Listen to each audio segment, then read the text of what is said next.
നിഷ്പക്ഷ വോട്ട് എവിടേക്ക് വീണോ അവിടെയാണ് വിജയം കടക്കുന്നത്. അത് ചെറിയ മാർജിനല്ല. ഈ പറയുന്ന സ്ഥാനാർത്ഥികളെ നിർത്താത്ത ചെറിയ രാഷ്ട്രീയ കക്ഷികൾ അടക്കം മുസ്ലിം ന്യൂനപക്ഷ വോട്ടുകൾ കേന്ദ്രീകരിക്കപ്പെട്ടിട്ട് എന്നുള്ളതാണ് പൊതുവെ വിലയിരുത്തപ്പെടുന്നത്. നിയമസഭാ തെരഞ്ഞെടുപ്പ് പോരാട്ടത്തിന്റെ വിധി നിർണയത്തിന് മെയ് 4 വരെയുള്ള ചുരുങ്ങിയ ദിവസങ്ങളുടെ ദിനരാത്രങ്ങളുടെ കാത്തിരിപ്പ് മാത്രം.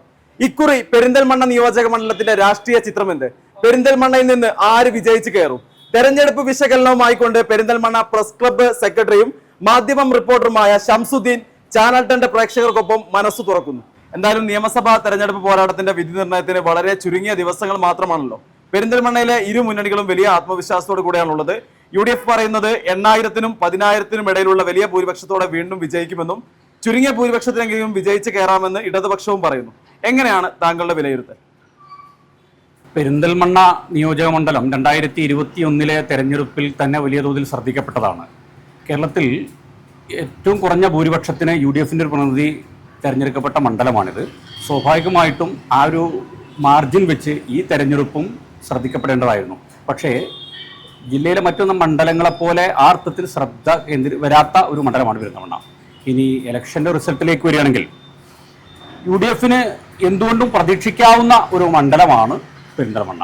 അവർ നിരത്തുന്ന കാരണങ്ങൾ വെച്ച്, ഒന്ന്, കഴിഞ്ഞ തദ്ദേശ തെരഞ്ഞെടുപ്പിൽ 16,000 വോട്ടിൻ്റെ ഭൂരിപക്ഷമാണ് അവർക്ക് ഇവിടെയുള്ള മൊത്തം ഈ പഞ്ചായത്തുകളിൽ നിന്നും നഗരസഭയിൽ നിന്നുമായിട്ട് കിട്ടിയത്. മാത്രമല്ല, കാലങ്ങളായിട്ട് ഇടതുപക്ഷം ഭരിച്ചു വരുന്ന പെരിന്തൽമണ്ണ നഗരസഭ UDF പിടിച്ചെടുത്തു. പുലാമന്തോൾ പഞ്ചായത്ത് CPMന് മെജോറിറ്റിയുള്ളൊരു പഞ്ചായത്തായിരുന്നു, അതവർക്ക് നഷ്ടമായി. നറുക്കെടുപ്പിലൂടെ കഴിഞ്ഞ തവണ വന്ന ഈ പറയുന്ന ഏലംകുളം, മേലാറ്റൂർ പഞ്ചായത്തുകളും UDFന്റെ പക്ഷത്തായി.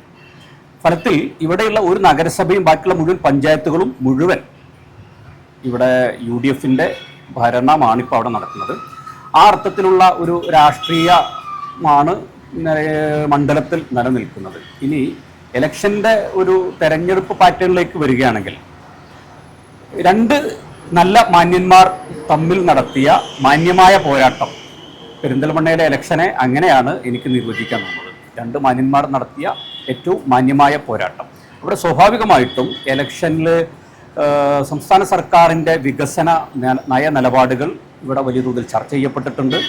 സ്വാഭാവികമായിട്ടും ഈ പറയുന്ന നിലവിലെ സിറ്റിംഗ് MLA നജീബ് കാന്തപുരം, അദ്ദേഹത്തിൻ്റെ വ്യക്തി പ്രഭാവം, വ്യക്തിബന്ധങ്ങൾ, സൗഹൃദങ്ങൾ, അദ്ദേഹം ഇവിടെ നടപ്പാക്കിയ ചെറുതും വലുതുമായിട്ടുള്ള വികസന പദ്ധതികൾ എല്ലാം ഒരേപോലെ ചർച്ച ചെയ്യപ്പെട്ട ഒരു തെരഞ്ഞെടുപ്പ് കൂടിയാണ് ഇപ്പോൾ ഈ കടന്നുപോയത്. നമ്മുടെ അവകാശവാദങ്ങൾ ഇനി എന്തൊക്കെ ആയാലും ഒരു 4-5 ദിവസം മാത്രമാണ് അതിൻ്റെ കാലാവധി. അതിനുള്ളിൽ സ്വാഭാവികമായിട്ടും ഇലക്ഷൻ റിസൾട്ട് വരാൻ പോവുകയാണ്. എന്നിരുന്നാലും വലിയ അവകാശവാദങ്ങളില്ലാതെ ഇരുപക്ഷവും ഒരു പ്രതീക്ഷ വെച്ച് പുലർത്തുന്നു ഈ മണ്ഡലത്തിൽ എന്നാണ് എനിക്ക് മനസ്സിലാവുന്നത്. UDF വെച്ച് പുലർത്തുന്ന പ്രതീക്ഷയ്ക്ക് അവർ നിരത്തുന്ന കാരണം, ഒന്ന്, UDFന് എതിരായിട്ട് ഇവിടെ ഒരു വോട്ട് ചെയ്യേണ്ട ആവശ്യം നിഷ്പക്ഷരായ വോട്ടർമാർക്കില്ല എന്നുള്ളതാണ്. UDFന്റെ മുഴുവൻ വോട്ടും അതോടൊപ്പം നിഷ്പക്ഷ വോട്ടും കൂടി അവർക്ക് കിട്ടിയാൽ സ്വാഭാവികമായിട്ടും ഒരു 7,000 മുതൽ ഒരു 12,000 വോട്ട് വരെ അവർക്ക് ഭൂരിപക്ഷം ലഭിക്കാവുന്ന ഒരു റിസൾട്ട് പ്രതീക്ഷിക്കാം എന്നാണ് അവർ കണക്കാക്കുന്നത്. അതേപോലെ തന്നെയാണ് ഇടതുപക്ഷത്തിൻ്റെയും കണക്കുകൂട്ടൽ. CPMന്റെ ഒരു സ്ഥാനാർത്ഥി CPM ചിഹ്നത്തിൽ മണ്ഡലത്തിൽ മത്സരിക്കുകയാണ്. ആ തെരഞ്ഞെടുപ്പിൽ ഇടതുപക്ഷത്തിൻ്റെ മുഴുവൻ വോട്ടുകളും ഇടതുപക്ഷത്തിന് കിട്ടുന്ന ഒരു സ്ഥിതിയാണ് ഉണ്ടായിട്ടുള്ളത്. നിഷ്പക്ഷ വോട്ടുകൾ അവർക്ക് എത്രത്തോളം സ്കോർ ചെയ്യാൻ കഴിഞ്ഞു എന്നുള്ളത് മറ്റൊരു കാര്യം. ഇടതുപക്ഷത്തിൻ്റെ മുഴുവൻ പാർട്ടി മെഷീനറിയും, പ്രത്യേകിച്ച് CPMന്റെ മുഴുവൻ പാർട്ടി മെഷീനറിയും വലിയ തോതിൽ ഈ തെരഞ്ഞെടുപ്പിൽ അധ്വാനിച്ചിട്ടുണ്ട്. അതിൻ്റേതായിട്ടുള്ള ഒരു വോട്ട് പാറ്റേൺ സ്വാഭാവികമായിട്ടും പോളിംഗിൽ ഉണ്ടായിട്ടുണ്ട്. ഇടതുപക്ഷത്തിന് അനുകൂലമായ മുഴുവൻ വോട്ടുകളും അവർക്ക് കിട്ടും. നിഷ്പക്ഷ വോട്ട് എവിടേക്ക് വീണോ അവിടെയാണ് വിജയം കടക്കുന്നത്. അത് ചെറിയ മാർജിനല്ല. ഈ പറയുന്ന സ്ഥാനാർത്ഥികളെ നിർത്താത്ത ചെറിയ രാഷ്ട്രീയ കക്ഷികൾ അടക്കം മുസ്ലിം ന്യൂനപക്ഷ വോട്ടുകൾ കേന്ദ്രീകരിക്കപ്പെട്ടിട്ട് എന്നുള്ളതാണ് പൊതുവെ വിലയിരുത്തപ്പെടുന്നത്. സംസ്ഥാനത്ത് മൊത്തം ഇടതുപക്ഷത്തിനെതിരാണ് ആ മുസ്ലിം ന്യൂനപക്ഷത്തിൻ്റെ വോട്ട് കേന്ദ്രീകരിക്കപ്പെട്ടത് എന്നുള്ളത് കൊണ്ട് അത് ഇവിടെയും ഫലിച്ചിട്ടുണ്ട്. അത് UDFനാണ് അനുകൂലമായിട്ടുള്ളത് എന്നുള്ളതാണ് പൊതുവെ വിലയിരുത്തപ്പെടുന്നത്. ആ അർത്ഥത്തിൽ നോക്കുമ്പോൾ അവരുടെ പാർട്ടി സംഘടനാ വോട്ടുകൾക്കുപരിയായിട്ട് ആ വോട്ട് കൂടി ചേരുമ്പോഴാണ് ഞാൻ ഈ പറഞ്ഞൊരു കണക്കിലേക്ക് അവർക്ക് എത്താൻ പറ്റുക. ഒരു 7,000 മുതൽ 12,000 വോട്ട് വരെ എന്നുള്ളത്. സംസ്ഥാനത്ത് മൊത്തം UDF അനുകൂലമായ ഒരു തരംഗമാണ് ഉണ്ടാവുന്നതെങ്കിൽ ഒരുപക്ഷേ ഈ കണക്കിൽ വീണ്ടും വ്യത്യാസം വന്നേക്കാം. അതല്ല, മൂന്നാം ഘട്ടവും ഇടതുപക്ഷത്തിൻ്റെ ഒരു ഗവൺമെൻറ് സംസ്ഥാനത്ത് അധികാരത്തിലേറുന്ന ഒരു എലക്ഷൻ റിസൾട്ടാണ് വരുന്നതെങ്കിൽ ഒരു 3,000 വോട്ടിന് ഇടതുപക്ഷത്തിൻ്റെ പ്രതിനിധി VP മുഹമ്മദ് ഹനീഫ തെരഞ്ഞെടുക്കപ്പെടാനും സാധ്യതയുണ്ട്. ഞാനിതിനെ ഇങ്ങനെയാണ് കണക്കാക്കുന്നത്. ഇക്കുറി പെരിന്തൽമണ്ണയിലെ 2 സ്ഥാനാർത്ഥികളും അവരുടേതായ മേഖലകളിൽ വ്യക്തിമുദ്ര പതിപ്പിച്ച 2 വലിയ നേതാക്കൾ തന്നെയാണ്. എങ്ങനെയാണ് ഇരു സ്ഥാനാർത്ഥികളെയും താങ്കൾ വിലയിരുത്തുന്നത്? ഞാൻ നേരത്തെ പറയുകയുണ്ടായി, 2 മാന്യന്മാർ നടത്തിയ മാന്യമായ രാഷ്ട്രീയ പോരാട്ടം, രാഷ്ട്രീയം മാത്രം ചർച്ച ചെയ്തു എന്നുള്ളതാണ് ഈ തെരഞ്ഞെടുപ്പിൻ്റെ ഒരു പ്രത്യേകത. നജീബ് കാന്തപുരം 2021 വരുമ്പോൾ അദ്ദേഹത്തെ കാണുന്നത് തീർത്തും അപരിചിതനാണ്. ഈ പെരിന്തൽമണ്ണ പ്രദേശത്തെക്കുറിച്ച് വലിയ ധാരണയില്ല. ഇവിടുത്തെ ഏതാനും വ്യക്തികളൊക്കെ ചിലപ്പോൾ അദ്ദേഹത്തിന് പരിചയം ഉണ്ടായിരിക്കാം. പക്ഷേ കഴിഞ്ഞ 5 വർഷം കൊണ്ട് അദ്ദേഹം ഈ മണ്ഡലത്തിൽ ഓരോ വാർഡിലും ഗ്രാമത്തിലും ഒട്ടേറെ സൗഹൃദ വലയങ്ങൾ ഉണ്ടാക്കിയെടുത്തിട്ടുണ്ട്. സ്വാഭാവികമായിട്ടും കഴിഞ്ഞ 5 വർഷം മണ്ഡലത്തിൽ നിറഞ്ഞു നിന്ന ഒരു വ്യക്തിയായിരുന്നു ഈ പറയുന്ന നജീബ് കാന്തപുരം. മുഹമ്മദ് ഹനീഫ 3 ടൈം പുലാമന്തൂർ പഞ്ചായത്തിൽ പ്രസിഡൻ്റായിട്ടുണ്ട്. അദ്ദേഹം യുവജന രാഷ്ട്രീയത്തിലൂടെ വന്നയാളാണ്. അദ്ദേഹത്തെക്കുറിച്ചൊരു പോരായ്മ ഒന്നും ആർക്കും എടുത്ത് ചൂണ്ടിക്കാണിക്കാനില്ല. മാത്രമല്ല തീർത്തും മാന്യനാണ്. കമ്മ്യൂണിസ്റ്റ് പാർട്ടിയുടെ താഴെത്തട്ടിൽ നിന്ന് കടന്നു വന്ന ആളാണ്. മികച്ച സംഘാടകനാണ്. ആ സംഘാടനവും മികവുമെല്ലാം ഈ തെരഞ്ഞെടുപ്പിൽ അദ്ദേഹത്തിന് വോട്ടായി മാറും എന്നാണ് അവർ പ്രതീക്ഷിക്കുന്നത്. ഞാനും അങ്ങനെ പ്രതീക്ഷിക്കുന്നുണ്ട്. പക്ഷേ ഞാൻ നേരത്തെ പറഞ്ഞതുപോലെ ഈ പറയുന്ന UDF-നും LDF-നും അവരുടെ സംഘടനാ വോട്ട് തുല്യമായിട്ട് കിട്ടിയാൽ ബാക്കി ശേഷിക്കുന്ന നിഷ്പക്ഷരായിട്ടുള്ള വോട്ടുണ്ട്. ആ വോട്ട് ഇടതുപക്ഷത്തിന് ലഭിക്കാനുള്ള കാരണങ്ങൾ ഞാൻ കാണുന്നില്ല.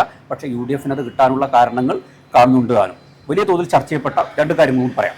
ഒന്ന്, ഇവിടെ വലിയ വികസന ചർച്ച നടന്നത് പെരിന്തൽമണ്ണയിൽ കുറേ കാലങ്ങളായിട്ട് നടക്കുന്നതാണ് ഓരോടമ്പാലം മാനത്തുമംഗലം ബൈപ്പാസ്. കഴിഞ്ഞ 15 വർഷം മുമ്പ് VS-ൻ്റെ കാലത്താണ് അതിന് ടോക്കൺ എമൗണ്ട് വെച്ച് പ്രാഥമികമായിട്ടുള്ള കാര്യങ്ങൾ നീക്കിയത്. അത് 15 വർഷമായിട്ട് ഒന്നും എവിടെയും എത്തിയിട്ടില്ല. മാത്രമല്ല കഴിഞ്ഞ 10 വർഷം ഭരണത്തിലിരിക്കുന്ന ഇടതുപക്ഷ സർക്കാർ അത് മുന്നോട്ട് നീക്കാനുള്ള നടപടികൾ ഉണ്ടായിട്ടില്ല. അത് തെരഞ്ഞെടുപ്പ് വേളയിൽ വലിയ തോതിൽ ചർച്ച ചെയ്യപ്പെട്ടിട്ടുണ്ട്. കൃത്യമായിട്ടൊരു മറുപടി അതിന് നിരത്താൻ ഇടതുപക്ഷത്തിന് കഴിഞ്ഞിട്ടില്ല എന്നാണ് ഞാൻ മനസ്സിലാക്കുന്നത്. രണ്ടാമത്തതൊന്ന്, 2020 പുലാമന്തോൾ മുതൽ മേലാറ്റൂർ വരെയുള്ള ഒരു റോഡ്, ഒരു മണ്ഡലത്തിൽ ഇതൊക്കെ വലിയ ചർച്ചയാണ്. അതൊക്കെ ജയപരാജയങ്ങളെ ബാധിക്കുമോ എന്ന് ചോദിച്ചാൽ തീർച്ചയായും ബാധിക്കും എന്നാണ് ഞാൻ മനസ്സിലാക്കുന്നത്. 2020 സെപ്റ്റംബറിലാണ് 1ാം ടൈമിലെ പിണറായി സർക്കാരിൻ്റെ കാലത്ത്, അദ്ദേഹത്തിൻ്റെ ആ സർക്കാരിൻ്റെ അവസാന കാലത്ത് ഒരു റോഡിന് പ്രവൃത്തി ഉദ്ഘാടനം നടത്തുന്നു. ഏതാണ്ട് 138 കോടി അതിൻ്റെ ടെൻഡർ എമൗണ്ട് ഇത്രയാണ്.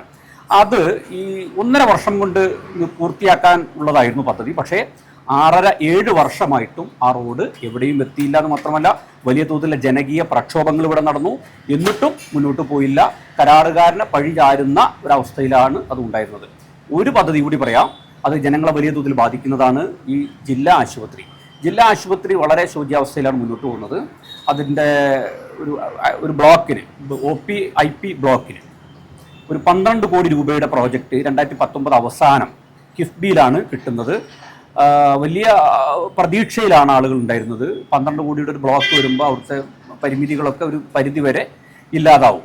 പക്ഷേ ആ പദ്ധതിയോടൊപ്പം കേരളത്തിലെ മറ്റു ജില്ലാ ആശുപത്രികളിലും താലൂക്ക് ആശുപത്രികളിലും പ്രഖ്യാപിക്കപ്പെട്ട പദ്ധതികൾ കിഫ്ബി പൂർത്തിയാക്കിയെങ്കിലും ഈ പദ്ധതിയിൽ തൊട്ടില്ല. എന്ന് മാത്രമല്ല, മന്ത്രി 2 തവണ ജില്ലാ ആശുപത്രിയിൽ വന്നപ്പോൾ എന്തുകൊണ്ടാണ് ഈ പദ്ധതി മാത്രം ഇങ്ങനെ കിടക്കുന്നതെന്ന് ചോദിച്ചപ്പോൾ അവരുടെ ഭാഗത്തുനിന്നുണ്ടായ ഒരു മറുപടി, അത് ഇവിടുത്തെ MLA അടക്കമുള്ള ആളുകളാണ് അത് ചോദിക്കുകയും അതിൻ്റെ പുറകെ കൂടുകയും അത് യാഥാർത്ഥ്യമാക്കാൻ അധ്വാനിക്കുകയും ചെയ്യേണ്ടത് എന്നാണ്.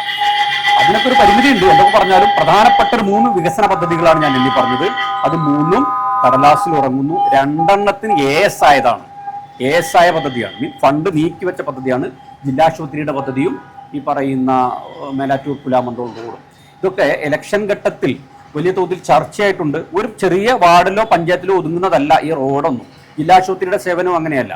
മണ്ഡലത്തിലെ മൊത്തം ജനങ്ങളുമായി ബന്ധപ്പെട്ട വലിയ വികസന പദ്ധതികളാണ്. ഇതൊക്കെ യഥാർത്ഥത്തിൽ ചർച്ചയായിട്ടുണ്ട്. ആ ചർച്ചയ്ക്കൊടുവിൽ ആരാണ് അതിൻ്റെ കുറ്റക്കാരെന്നും ആരാണ് അതിൻ്റെ വീഴ്ച നടത്തിയതെന്നൊക്കെ ജനം കൃത്യമായിട്ട് വിലയിരുത്തിയാൽ സ്വാഭാവികമായിട്ടും ആ വോട്ട് ആർക്കാണ് എതിരാവുക എന്ന് നമുക്ക് ഊഹിക്കാവുന്നതേ ഉള്ളൂ. SDPI വെൽഫെയർ പാർട്ടി വോട്ടുകൾ പ്രധാനമായും ഇരു മുന്നണികളുടെയും വിജയത്തിന് കൂടുതൽ സ്വാധീനം ചെലുത്തുന്നുണ്ട്. SDPIക്കും വെൽഫെയർ പാർട്ടിക്കും നിശ്ചിത വോട്ട് ഈ മണ്ഡലത്തിലുണ്ട്. ഒന്നോ രണ്ടോ തവണ വെൽഫെയർ പാർട്ടി ഇവിടെ മത്സരിച്ചിട്ടുണ്ട്, അങ്ങനെ SDP മത്സരിച്ചിട്ടുണ്ട്. വെൽഫെയർ പാർട്ടി സംസ്ഥാനത്ത് മൊത്തം UDF അനുകൂലമായ ഒരു നിലപാടാണ് സ്വീകരിച്ചത്. കഴിഞ്ഞ പാർലമെന്റ് തെരഞ്ഞെടുപ്പിലും അങ്ങനെ തന്നെയായിരുന്നു. അതിൻ്റെയൊക്കെ റിസൾട്ട് വലിയ തോതിൽ ഉണ്ടാവുകയും ചെയ്തിട്ടുണ്ട്. വെൽഫെയറിൻ്റെ വോട്ട് അവരുടെ നേതൃത്വം നേരത്തെ പ്രഖ്യാപിച്ചിട്ടുണ്ട്. പിന്നെ UDF അനുകൂലമാണ്, ഞങ്ങൾ UDF നൽകുക എന്നുള്ളത്. SDP വോട്ട് അങ്ങനെ അവർ പരസ്യമായിട്ട് പ്രഖ്യാപിക്കുകയോ മറ്റോ ചെയ്തിട്ടില്ല. എങ്കിലും അവരൊരു നിലപാടെടുത്തിട്ടുണ്ട്. ആ നിലപാട് UDF അനുകൂലമാവും എന്നാണ് ഞാൻ മനസ്സിലാക്കുന്നത്. കാരണം ഇടതുപക്ഷത്തിന് വോട്ട് ചെയ്യാൻ ഉള്ള ഒരു പ്രഖ്യാപനമോ അവർക്കേ വോട്ട് ചെയ്യേണ്ടതുള്ളൂ എന്നുള്ളതിൻ്റെ ഒരു നിലപാടിലേക്ക് എത്തേണ്ട സാഹചര്യമോ അവരെ സംബന്ധിച്ചിടത്തോളം ഇപ്പോൾ മുമ്പിലില്ല. അതുകൊണ്ട് തന്നെ ഈ സ്ഥാനാർത്ഥിയെ നിർത്താത്ത ചെറിയ കക്ഷികൾ അവരുടെ വോട്ട് പെരിന്തൽമണ്ണ നിയോജകമണ്ഡലത്തിലെ തെരഞ്ഞെടുപ്പിൽ വലിയ തോതിൽ പ്രതിഫലിക്കും. ജയപരാജയങ്ങളെ അത് ബാധിക്കും. ഇനി BJP വോട്ട് കൂടി പറയാം. 8000 വോട്ടാണ് കഴിഞ്ഞ 2021 BJP നേടിയത്. ആ വോട്ടിൽ അവർക്ക് കുറവ് വന്നാൽ സ്വാഭാവികമായിട്ടും ഊഹിക്കാം BJP വോട്ടിൽ ചോർച്ച വന്നിട്ടുണ്ട് എന്ന് കണക്കാക്കാം. ആ വോട്ട് ഇത്തവണ അവർക്ക് കിട്ടും എന്നാണ് അവർ പ്രതീക്ഷിക്കുന്നത്. ആ വോട്ട് കിട്ടുക മാത്രമല്ല, പുതിയ വോട്ടും കൂടി കുറഞ്ഞത് 10000 വോട്ടെങ്കിലും BJPക്ക് ഉണ്ടെങ്കിൽ മാത്രമേ വോട്ട് ചോർച്ച ഉണ്ടായിട്ടില്ല എന്ന് കണക്കാക്കാനാവുകയുള്ളൂ. പെരിന്തൽമണ്ണ നിയോജക മണ്ഡലത്തിലെ പ്രധാനപ്പെട്ട 3 വികസന പദ്ധതികളും അതോടൊപ്പം തന്നെ മണ്ഡലത്തിലെ നിഷ്പക്ഷ വോട്ടുകളുമാണ് ഇക്കുറി ജയപരാജയങ്ങൾ തീരുമാനിക്കുക എന്നാണ് അദ്ദേഹം പറഞ്ഞു വെക്കുന്നത്. പെരിന്തൽമണ്ണയിൽ നിന്നും ക്യാമറമാൻ KT പ്രമോദിനൊപ്പം അജ്നാസ് കൂടരഞ്ഞി, ചാനൽ 10 പെരിന്തൽമണ്ണ.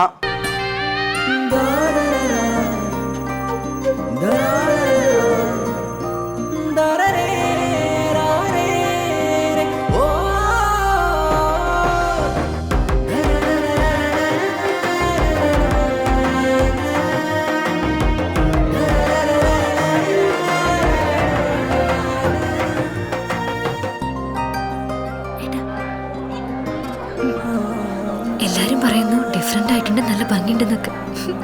നല്ലതല്ലേ? ഞാനല്ല, സ്വർണം. Safa Gold and Diamonds, different by design.